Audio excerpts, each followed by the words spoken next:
নমস্কার বন্ধুরা, sweet lovely কিচেনে জানাই সবাইকে স্বাগত। আজ আমি তোমাদের সাথে শেয়ার করতে চলেছি একদম ইজি প্রসেসেই কি করে তোমরা 5 মিনিটেই তৈরি করে নিতে পারবে ডিম কষার রেসিপি। কোনো রকম বাটা মশলা ছাড়াই কিন্তু এই রেসিপিটা জাস্ট দুর্দান্ত লাগে। তো চলো বন্ধুরা, রেসিপিতে যাওয়া যাক। আশা করছি স্কিপ না করে পুরো ভিডিওটা দেখতে থাকবে, আর যেইভাবে আমাকে সাপোর্ট করছো সাপোর্ট করবে। তোমরা যদি আমার এই ভিডিওটা আমার ইউটিউব চ্যানেল থেকে দেখে থাকো, চ্যানেলটিকে সাবস্ক্রাইব করে পাশে থাকা বেল আইকনটি প্রেস করে দিও। তো চলো রেসিপিতে যাওয়া যাক। এখানে কড়াইতে সর্ষের তেল দিয়ে আমি 4খানা ডিম সেদ্ধ করে রেখেছিলাম, সেই ডিমটাকে দিয়ে নুন দিয়ে ভেজে নিচ্ছি। আমি কিন্তু ভাজার সময় কোনো রকম হলুদ ইউজ করিনি, জাস্ট নুন দিয়ে আমি হালকা করে এটাকে ভেজে নামিয়ে নিচ্ছি। সেই সর্ষের তেলে দিয়ে দিলাম তেজপাতা আর একটুখানি হিং, তোমরা চাইলে হিংটাকে স্কিপ করতে পারো। দিয়ে দিলাম রসুন কুচি, টমেটো কুচি, মিডিয়াম সাইজের 2টো পেঁয়াজ কুচি, দিয়ে দিচ্ছি এখানে আমি পরিমাণ বুঝে নুন, দিয়ে ভালো করে নাড়িয়ে এটাকে মিডিয়াম আঁচে 4 থেকে 5 মিনিট একটু ব্রাউন কালার করে ভেজে নেব। ভেজে নেওয়া হয়ে গেছে, এবারে আমি কিছু মশলা অ্যাড করে দেব এতে।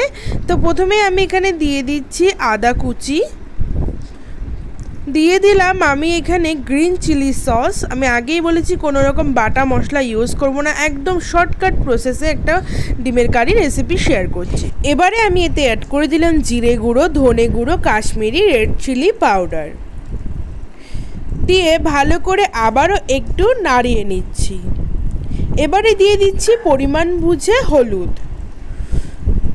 দিয়ে দিচ্ছি হাফ কাপ মতো জল। জলটাকে দিয়ে মশলাটাকে ভালো করে কষিয়ে নিতে হবে আবারও 3 থেকে 4 মিনিট।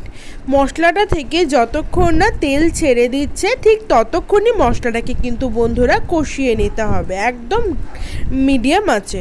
মশলা কষে গেছে, ভেজে রাখা ডিমটা দিয়ে দিলাম, দিয়ে আবারও একটু নাড়িয়ে আমি এটাকে কষিয়ে নেব 2 থেকে 3 মিনিট মতো।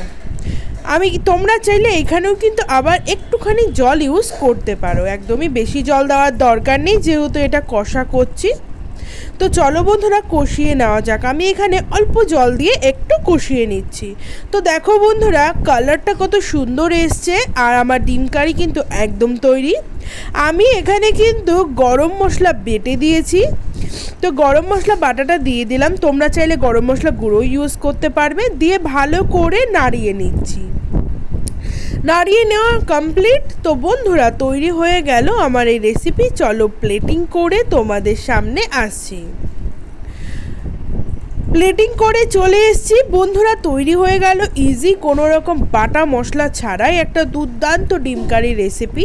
তোমাদের কেমন লাগলো কমেন্ট সেকশনে জানাতে একদম ভুলো না। বন্ধু বান্ধবদের কাছে একটু শেয়ার করে দিও, আর যেইভাবে সাপোর্ট করে পাশে আছো প্লিজ এইভাবে সাপোর্ট করে পাশে থেকো। তোমাদের কোনো রেসিপি চাইলে কমেন্ট করো, আমি চেষ্টা করব তোমাদের সাথে শেয়ার করে দেওয়ার জন্য। আজকের জন্য টাটা, দেখা হবে তোমাদের রিকোয়েস্টেড কোনো ভিডিওর সঙ্গে। ততক্ষণের জন্য ভালো থেকো, সুস্থ থেকো, সবাইকে আমার তরফ থেকে আবারও একবার টাটা বন্ধুরা।